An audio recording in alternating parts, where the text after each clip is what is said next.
আমারও কিন্তু ঢাকা 10-এর সাথে একটা আত্মীয়তার সম্পর্ক আছে।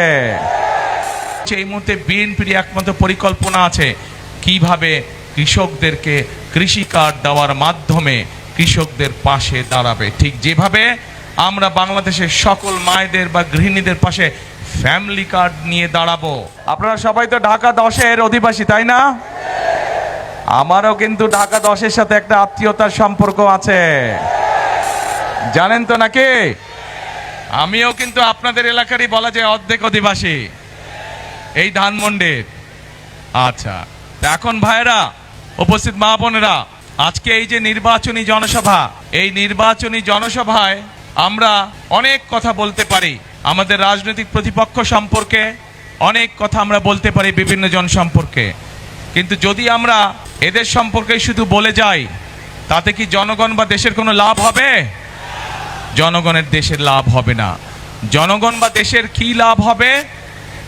যখন জনগণের ভাগ্য পরিবর্তনের জন্য কোনো পরিকল্পনা থাকবে, কর্মসূচি থাকবে একটি রাজনৈতিক দলের, এবং সে যখন সেই কর্মসূচি এবং পরিকল্পনা জনগণের সামনে তুলে ধরবে এবং জনগণ সেটি বিবেচনা করে তাকে যখন রাষ্ট্র পরিচালনার দায়িত্ব দিবে, তার ফলে যখন জনগণের ভাগ্যের পরিবর্তন হবে, ধীরে ধীরে শুরু হবে, তখনই জনগণের লাভ হবে, তাই তো নাকি?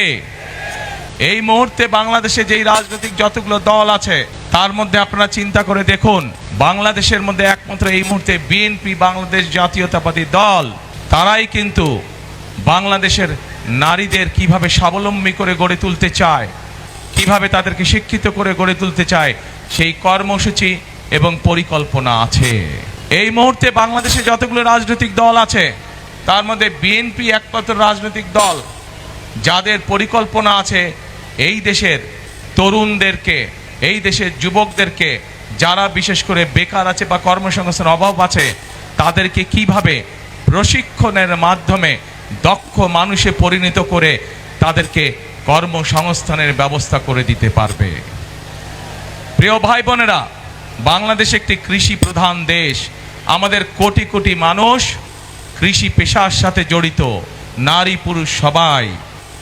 এখানেও আপনারা যারা আজকে উপস্থিত আছেন, আপনাদের অনেকের পরিবার পরিজন, আত্মীয় স্বজন গ্রামে বসবাস করে এবং তাদের মধ্যে অনেকেই কৃষি কাজের সাথে জড়িত, তাই নয় কে?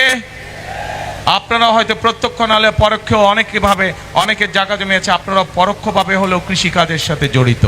আমরা সিদ্ধান্ত গ্রহণ করেছি এই মুহূর্তে বিএনপির একমাত্র পরিকল্পনা আছে কিভাবে কৃষকদেরকে কৃষি কার্ড দেওয়ার মাধ্যমে কৃষকদের পাশে দাঁড়াবে, ঠিক যেভাবে আমরা বাংলাদেশের সকল মায়েদের বা গৃহিণীদের পাশে ফ্যামিলি কার্ড নিয়ে দাঁড়াবো।